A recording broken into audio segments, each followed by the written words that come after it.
To understand these periods of economic dominance, it is very important to grasp that each was not based simply on brute power. It was also based on the fact that during their peak periods of dominance, then the UK and US, while overall being imperialist powers, also had the economic strength to aid some other countries. It created in each period a system, to use the terminology of the Italian Marxist Gramsci, of not only coercion but also a certain basis for consent. From 1913 to the early 1980s, with rare exceptions, the US created more capital than it invested domestically. The US had a surplus of capital it could invest in other countries. The US therefore could support its international hegemony not only via violence, the Korean and Vietnam Wars, numerous coups d'etats, but also by aid. Marshall aid to Europe after World War II, the Alliance for Progress in Latin America after the Cuban Revolution, building up the Asian tigers during the Vietnam War, etc. From the 1980s, this situation reversed, as the chart shows. The US no longer generated even enough capital to finance its own domestic investment. It became dependent on import of capital from other countries. As the US depends on extracting capital from other countries, it is taking capital which could have been used for their own development. The parasitic character of the US means it's become a fetter on the development of other countries.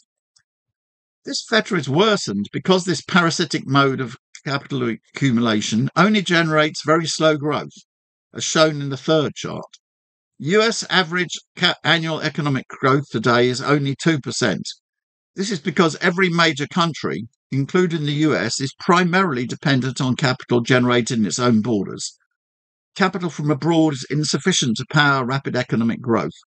Therefore, as the US's domestic capital creation weakened, the US economy slowed. But the US is intent on maintaining its international hegemony despite its slow growth. It therefore employs supplementary means to attempt to slow other economies to an even slower growth rate than its own. Tariffs, technology boycotts, bans on Huawei, etc.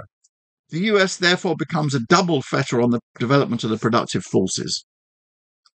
Finally, this means that the balance between coercion and consent changes.